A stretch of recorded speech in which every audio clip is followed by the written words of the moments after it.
सोचो अगर कोई अपनी पूरी लाइफ सेविंग्स देश के टॉप 50 कंपनीज में लगा दे। उसको लगेगा कि भाई मेरा पैसा तो बिल्कुल सेफ है। पर क्या हो अगर ये पता चले कि उनके रिटर्न सिर्फ इस बात पर डिपेंड नहीं करते कि वो बिजनेसेस एक्चुअली कैसा परफॉर्म कर रहे हैं, बल्कि एक इनविजिबल और रूथलेस मैथमेटिकल फॉर्मूला है जो बैकएंड पर ये डिसाइड कर रहा है कि कौन सी कंपनी मैटर करती है और कौन सी नहीं। अरे बाप रे, ये थॉट ही अपने आप में काफी डरा देने वाला है ना?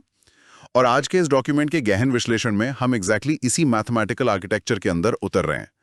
हमारे पास आज NIISM सर्टिफिकेशन प्रेप का जो चैप्टर 2 मास्टर क्लास मटेरियल है, वो स्पेसिफिकली इन्हीं मार्केट इंडाइसेस की इनर वर्किंग्स को डिकंस्ट्रक्ट करता है। उनके कैलकुलेशन मेथोडोलॉजीज, उनके हिडन रियल वर्ल्ड एप्लीकेशंस, ये सब हम आज डिकोड करेंगे। बिल्कुल। और हमारे सुनने वालों के लिए ये डीप डाइव इसलिए ज़रूरी है क्योंकि ये एक ऐसा एरिया है जहां फाइनेंस, डेटा और प्योर लॉजिक आपस में टकराते हैं। अगर हम नॉर्मली ऑब्जर्व करें तो लोग इंडेक्स को सिर्फ एक फ्लैशिंग न्यूज़ टिकर की तरह देखते हैं। हाँ, मतलब टीवी स्क्रीन पर रेड या ग्रीन एरो देखा और इकोनॉमी का मूड जज कर लिया। एग्जैक्टली।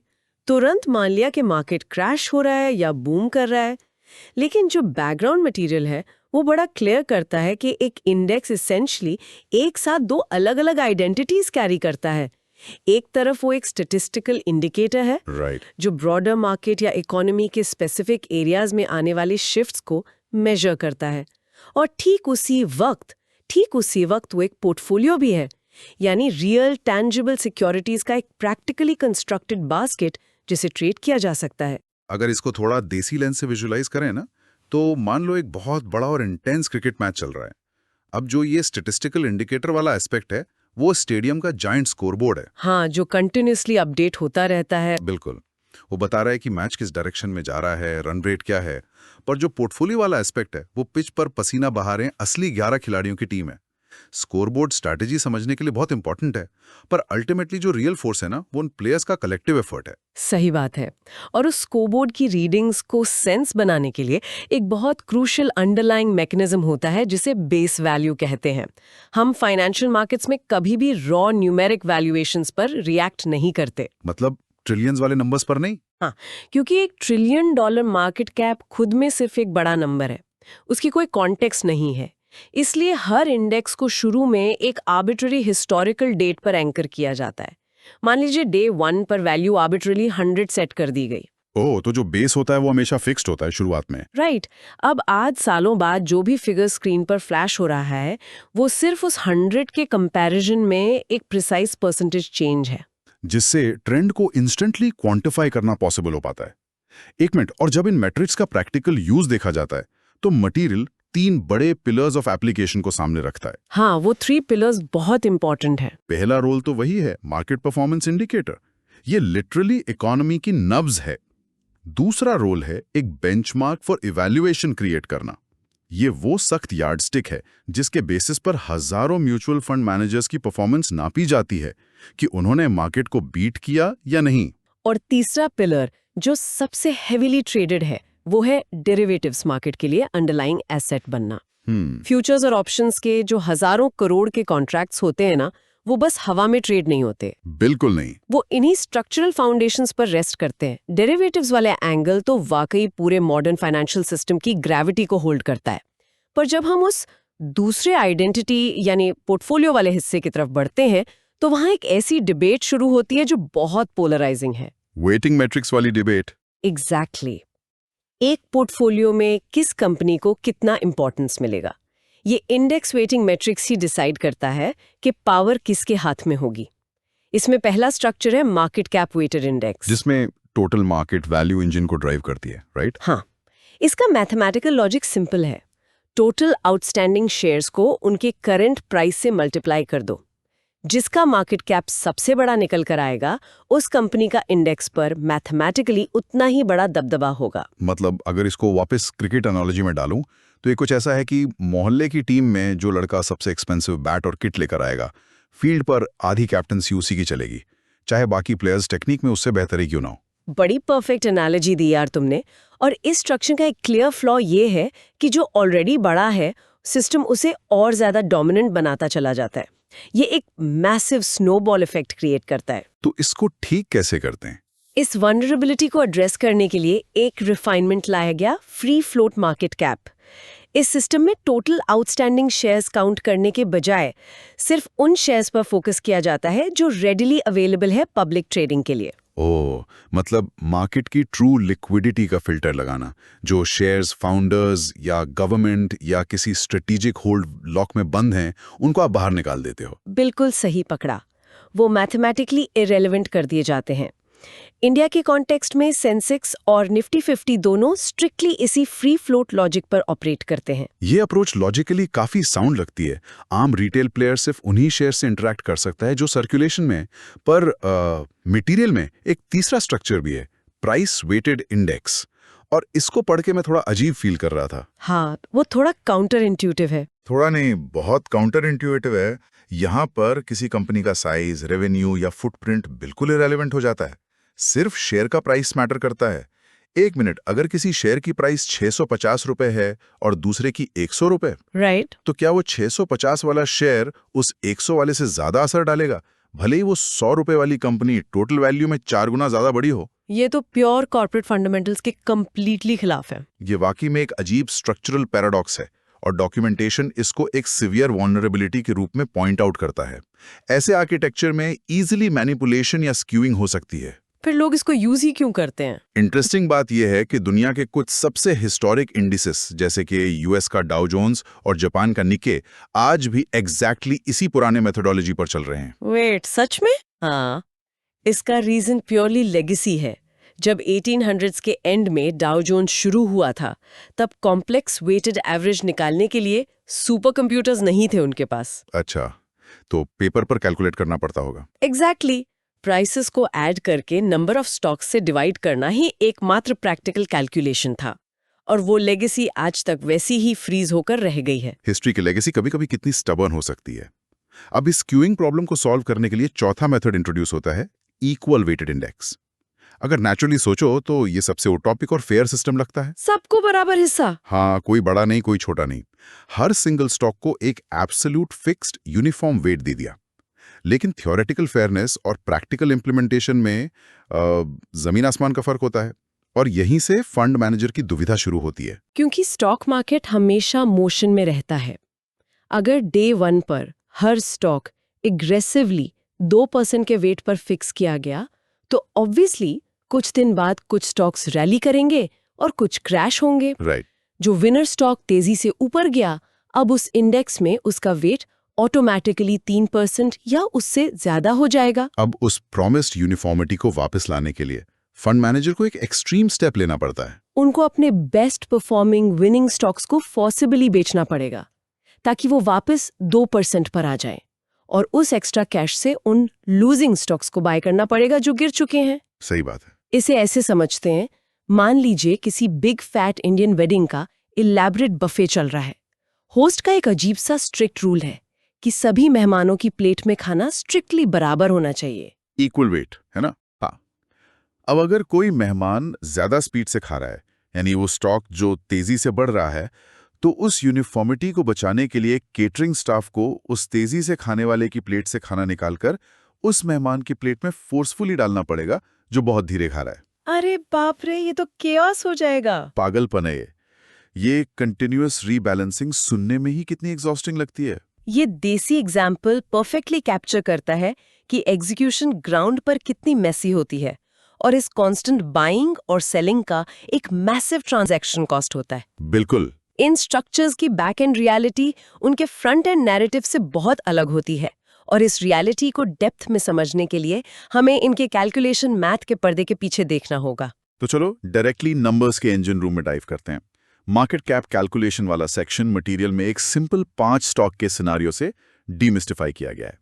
हम अज्यूम करते हैं कि बेस डेट पर, लेट्स से Jan 1, 1995, उन 5 सिलेक्टेड कंपनीज का total market capitalisation around 18,800 lakh रुपए था। ठीक है, 18,800। हाँ, अब उस फिगर को उठाकर आर्बिट्रेरिली हमने बेसलाइन 100 असाइन कर दी। और अब फास्ट फॉरवर्ड करते हैं करंट डे पर। उन्हीं 5 कंपनीज की कलेक्टिव वैल्यू ग्रो होकर लेट्स से 42,500 मतलब 42,500 हो गई है। द कैलकुलेशन इंजन आपसे इन लार्ज रॉ नंबर्स में बात नहीं करता। तो वो बेसिकली इनको कंपेयर करता है रेशियो में, करंट फुटप्रिंट को स्टार्टिंग फुटप्रिंट से डिवाइड करके। एग्जैक्टली। कैलकुलेशन होगी 42,000 divided by 18,800 multiplied by 100। Result आएगा रफली 226.06। यानी इंडेक्स उस 100 की बेस से डायरेक्टली जंप करके 226 पर आ गया, जिसका मतलब है एग्जैक्ट 126.06% का मार्केट चेंज। ये मैथ सच में एक्यूरेट है। मार्केट कैप के केस में ये परफेक्टली फ्लूइड लगता है, पर अगर वही सेम 5 कंपनीज एक प्राइस वेटेड लेजर में डाल दी जाएं, जहां मार्केट कैप को पूरी तरह इग्नोर करके सिर्फ एब्सोल्यूट शेयर प्राइसेस पर ध्यान दिया जाए, तो आईना बिल्कुल बदल जाता है। कैसे? बेस स्टेट पर उन्हीं स्टॉक्स के प्राइसेस का simple mathematical average let's say 250 निकल कर आता है, और आज जब नए प्राइसेस का एवरेज निकाला जाता है तो फिगर लेट्स से 510 आती है। तो परसेंटेज शिफ्ट निकालने के लिए 510 माइनस 250 डिवाइडेड बाय 250, ये आउटपुट तो सिर्फ 104% की ग्रोथ दिखाता है। यही तो सबसे बड़ा रेवलेशन है। वेट, सच में एक ही same group of companies, same timeline, लेकिन मार्केट कैप लॉजिक लगाया तो रिटर्न 126% और प्राइस वेट लॉजिक लगाया तो रिटर्न सिर्फ 104%। बिल्कुल। ये विविडली डेमोन्स्ट्रेट करता है कि जिस इंडेक्स नंबर को हम प्योर इकोनॉमिक ट्रूथ मानते हैं, वो प्रैक्टिकली एक हेविली क्यूरेटेड मैथमेटिकल ट्रांसलेशन है। और जब हम इक्वलाइज करते हैं, इक्वल वेटेड रीबैलेंसिंग सिनेरियो में, अगर हमारे 4 स्टॉक के इंडेक्स की टोटल मार्केट वैल्यू 1,20,000 से बढ़कर 1,46,000 हो जाती है, तो मैथमेटिकली वो चेंज सिर्फ 21.67% का आता है। ये मैथ सच में बड़ा रूथलेस है यार। और जब इक्वल वेटेड इंडेक्स में ऐसी कैलकुलेशन अप्लाई होती है ना, तो एक बहुत रियल, इनविजिबल, कॉन्क्रीट वॉल से टकराव होता है, और वो वॉल है लिक्विडिटी की। लिक्विडिटी? हाँ, लिक्विडिटी का इल्यूजन। यहाँ थियोरी और प्रैक्टिस का सबसे ब्रूटल क्लैश होता है। हम अज्यूम करते हैं कि जो प्राइस स्क्रीन पर दिख रहा है उस पे इजीली ट्रेड हो जाएगा, लेकिन लिक्विडिटी एसेंशियली इस एबिलिटी पर डिपेंड करती है कि क्या एक्चुअल में कोई बड़ा वॉल्यूम बिना प्राइस को वायलेंटली हिलाए एग्जीक्यूट हो सकता है या नहीं। और इस फ्रिक्शन का, इस रगड़ का सबसे क्लियर इंडिकेटर है बिड आस्क स्प्रेड।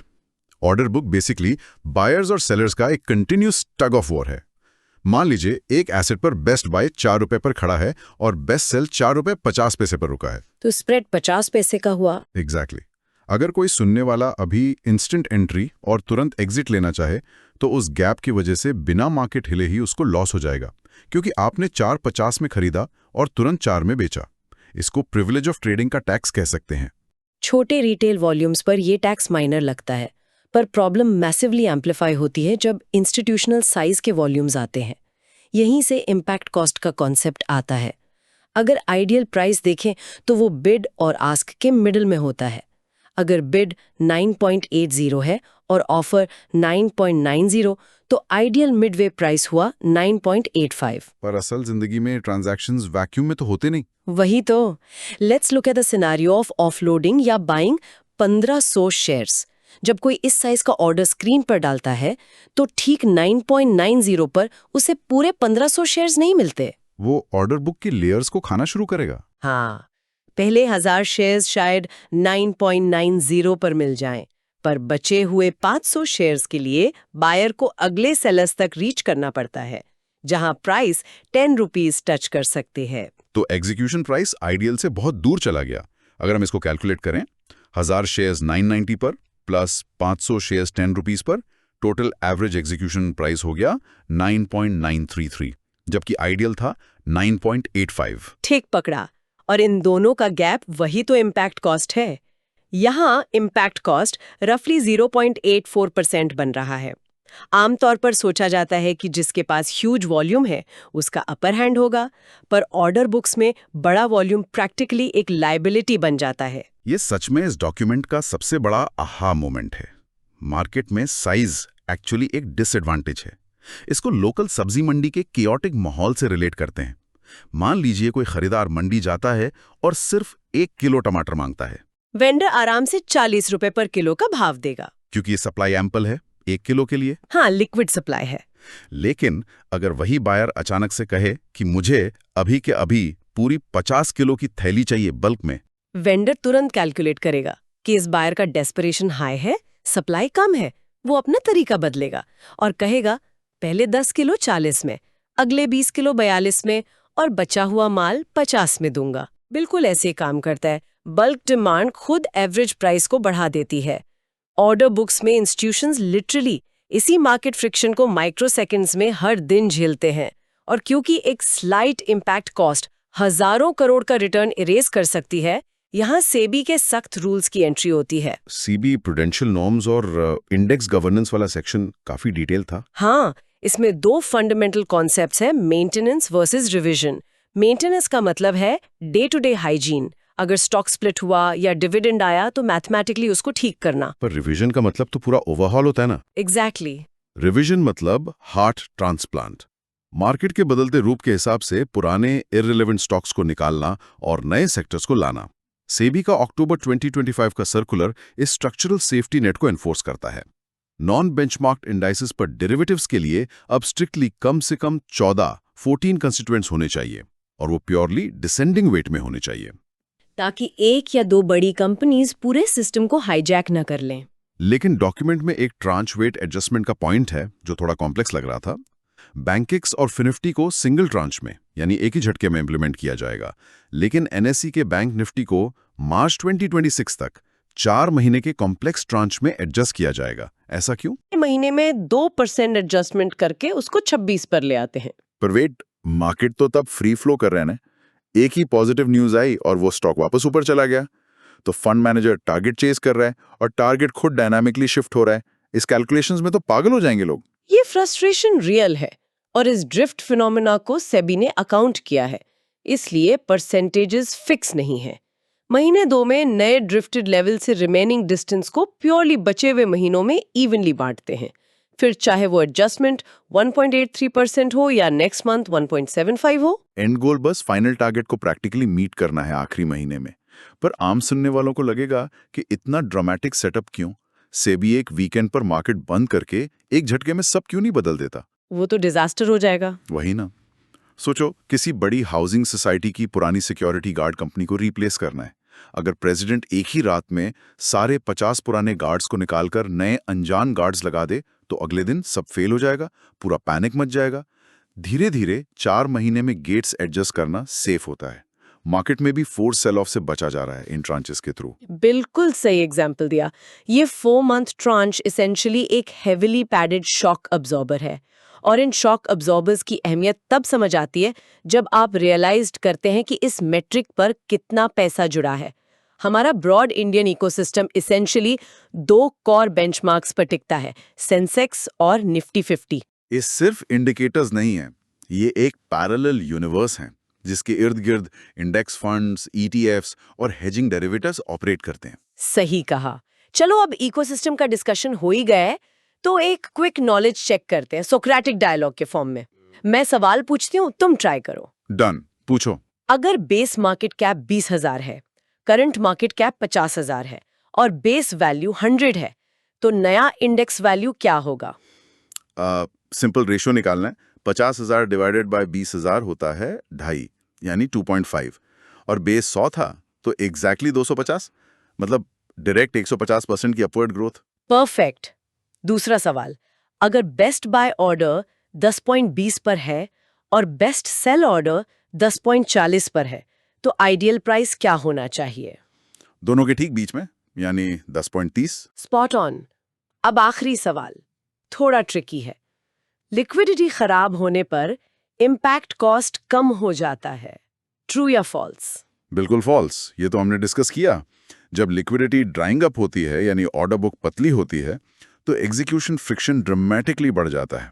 फोर्स करने की वजह से इम्पैक्ट कॉस्ट एक्सट्रीम हो जाता है। बहुत बढ़िया यार, सारे कॉन्सेप्ट्स एकदम क्लियर हो गए। तो इस पूरे डॉक्यूमेंट के विश्लेषण को सिंथेसाइज करते हुए मैं यही कहूंगा कि जो नंबर्स हम रोज न्यूज पर फ्लैश होते देखते हैं वो सिर्फ नंबर्स नहीं है, वो एक मैथमेटिकली इंजीनियर्ड आर्किटेक्चर है।